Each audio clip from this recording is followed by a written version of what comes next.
የጅቡቲ መንግስት በሚቀጥሉ ቀናት መጠነ ሰፊ አፈሳ እንደሚያከናውን አስታወቀ። ሚኒስተር ስለ ጤና ባለሙያዎችና ሰራተኞች ጥያቄ ማብራሪያ ሰጠ።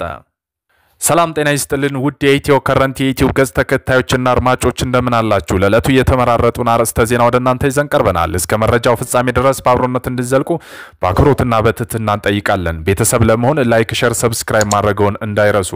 ወደ ዕለቱ የመጀመሪያ ዝርዝር ዜና ስናልፍ የጅቡቲ መንግስት በሚቀጥሉ ቀናት መጠነ ሰፊ አፈሳ እንደሚያከናውን አስታወቀ። የጅቡቲ የሀገር ውስጥ ጉዳይ ሚኒስተር ዛሬ ከሰዓት ባወጣው ማስታወቂያ የሚቀጥሉ ቀናት ሰነድ አልባ ፍልሰተኞች ላይ መጠነ ሰፊ አፈሳ እንደሚያደርግ አስታውቋል።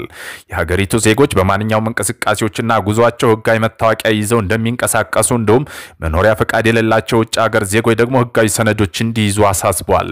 ይህም ማድረግ ካፈሳው ዘመቻ የዜጎች ደህንነት ለመጠበቅና የህግ አስከባሪዎች ስራ ለማቀላጠፍ ይረዳል ሲሉ ማስታወቂያ ያስቀመጠው። ትዕዛዝ ማክበር በእጅጉ እንደሚከበርም ነው ያስጠነቀቁት። በተመሳሳይ በትናንትናው ዕለት የጅቡቲ መንግስት ዜጎች ለቀሩዋቸው ሰራተኞች ደሞዛቸውና ሌሎች ቃል የገባላቸውን ጥቅማ ጥቅሞች በአግባቡ እንዲከፍሉ የሚያዝ ማስታወቂያ ወጥቶ ነበር።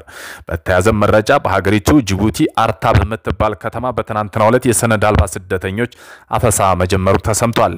በጅቡቲ የሚገኘው የመረጃ ምንጮች እንደሚሉት ከሆነ በጅቡቲ ከተማ 40 ኪሎ ሜትር ርቀት የምትገኘው ያርታ ከተማ በርካታ ኢትዮጵያ መታፈሳቸው ገልጿል። አንዱ አስተያየት ሰጪው ስደተኞች ወደ ኢትዮጵያ አላስወጧቸው በአርታ ሰብስበው ነጋዴ በሚባል ከዚህ ቀደም የሰራተኞች ማቆያ የነበረ ቦታ ላይ ያስቀምጧቸዋል ሲል ተነግሯል። ቦታው በጣም አስቸጋሪ፣ ለጤና የማይመች፣ መጸዳጃው መተኛውም እዛ በሆነ በጣም ሙቀት ያለበት ማቆያ ነው አከማይታቸው ያስቀምጧቸው በማለት ገልጸዋል። ነገሩን እንደዚህ ነው ያሉት ካርታ ታፍሰው ከተሰበሰቡ ስደተኞች ወደ ኢትዮጵያ ተባረው እንደሆነ ለማወቅ ያደረግነው ሙከራ አልተሳካም። በጅቡቲ መንግስት እየተሰጡ ላሉ ማስጠንቀቂያ ትዕዛዞች በጅቡቲ የሚገኘው የኢትዮጵያ ኤምባሲ ካወጣው ማስታወቂያ ውጭ ከኢትዮጵያ መንግስት እስካሁን ድረስ በተሰጠ ይፋዊ መግለጫ ይሁንና ምላሽ አልተገኘም። የውጭ ጉዳይ ሚኒስተር እስካሁኗ ሰዓትም ያለው ነገር የለም። ይህም የሆነው የኢትዮጵያ ኤምባሲ ዜጎች ከጅቡቲ ለማስወጣት ሲያደርግ የነበረው ምዝገባ በሰው ብዛት ምክንያት መቋረጡን በጅቡቲ የሚገኙ ኢትዮጵያውያን ተናግሯል። የጅቡቲ መንግስት ሰነድ አልባ የውጭ ዜጎች ከሀገር እንዲወጡ በሰጠው ትዕዛዝ መሰረት ከጅቡቲ ያለ የኢትዮጵያ ኤምባሲ ስለ ኢትዮጵያን ስደተኞች ህጋዊ የጉዞ ሰነድ ለመስጠት ሲያከናውን የቆየው ምዝገባ ከቀናት በፊት ማቋረጡን መረጃዎች ያሳያሉ። ስደተኞች ከጅቡቲ የመውጫ ቀነ ገደብ በማለቁ ከፍተኛ ጭንቀት ተዳርገናል፣ የኢትዮጵያ መንግስት ይድረስልን ሲሉ በተደጋጋሚም ተማጽነዋል። ስደተኞች እንደሚል ከሆነ ምዝገባው ሐሙስ ዕለት ጀምሮ ተቋርጧል።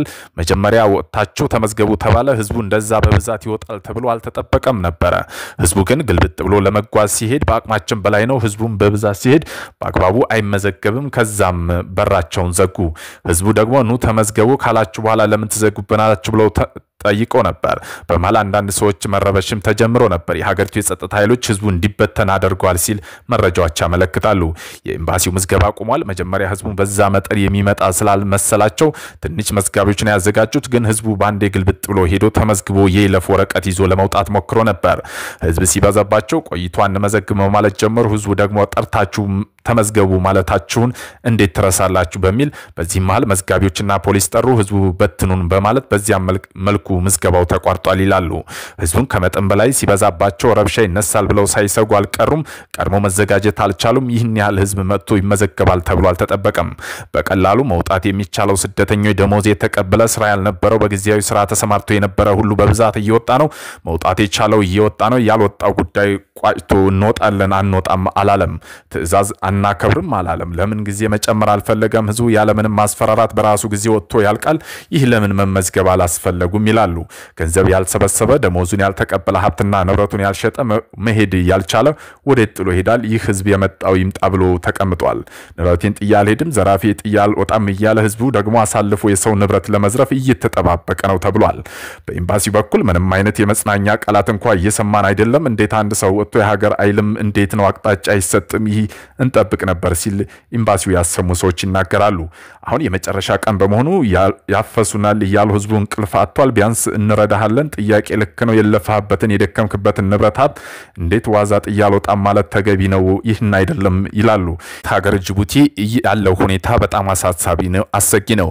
በውጭ ጉዳይ ሚኒስቴር ይሁን በፌደራል መንግስት የተሰጠ መግለጫ የለም። የጤና ሚኒስቴር ስለ ጤና ባለሙያዎችና ሰራተኞች ጥያቄ ማብራሪያ ሰጠ። የጤና ባለሙያዎች ሰራተኞች ጥያቄያቸውን በተመለከተ የጤና ሚኒስቴር የህዝብ ግንኙነት ጤና ኮሚኒኬሽን ስራ አስፈጻሚ ዶክተር ተገኔ ረጋሳ ለሪፖርት ጋዜጣ ማብራሪያ ሰጥተዋል። የጤና ባለሙያዎች ጥያቄ ለመመለስ ምን እየተሰራ እንደሆነ ጥያቄ የቀረቡት የጤና ሚኒስቴር ያጭና የመካከለኛ የረጅም ጊዜ እቅዶች ይዞ ለችግር መፍትሄ ለመስጠት በሂደት ላይ እንደሚገኝ አስታውቀዋል። በጤና ሚኒስቴር የህዝብ ግንኙነት የጤና ኮሚኒኬሽን ስራ አስፈጻሚ ዶክተር ተገኔ ረጋሳ እንዳሉት ከሆነ በጤና ባለሙያዎችና በሰራተኞች የሚነሱ ጥያቄ ተገቢና እውቅና የምንሰጣቸው ናቸው።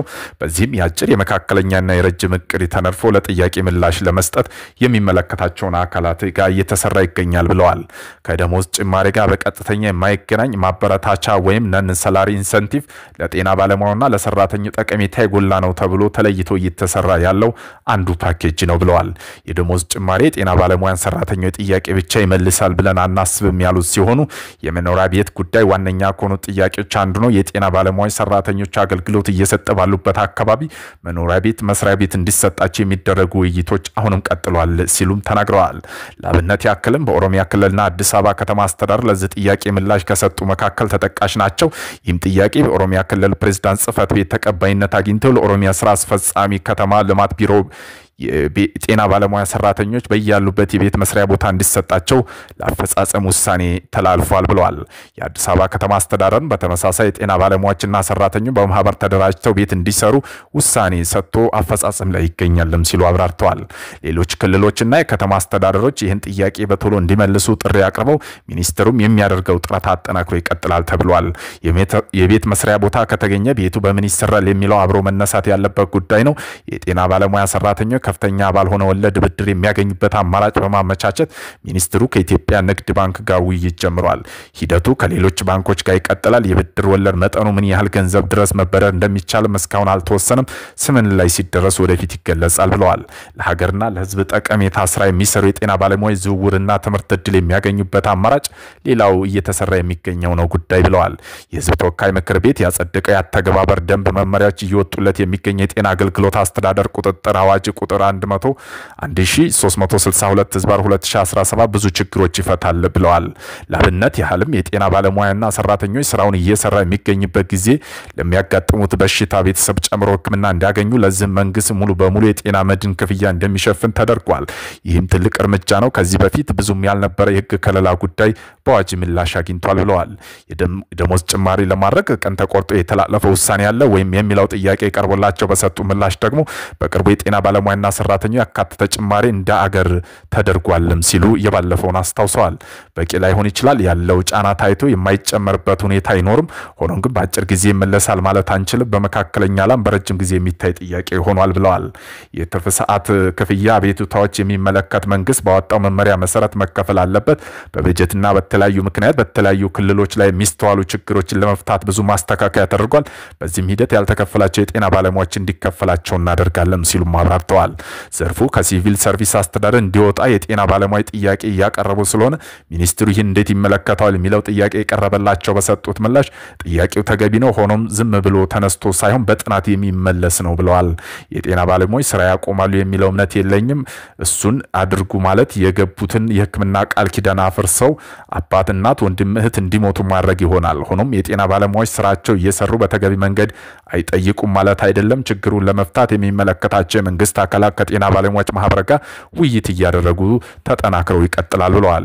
ከዚያ ውጭ ግን ይህ አጋጣሚ ጠልፎ ለሌላ ዓላማ ለማዋል በማህበራዊ ሚዲያ ዘመቻ የጀመሩ ጤና ባለሙያ ያልሆነ አካል እሱን አስረግጠን መናገር እንችላለን። ይህ አይነቱ የጤና ባለሙያዎች መለየትና ማረጋገጥ አለባቸው ብለዋል።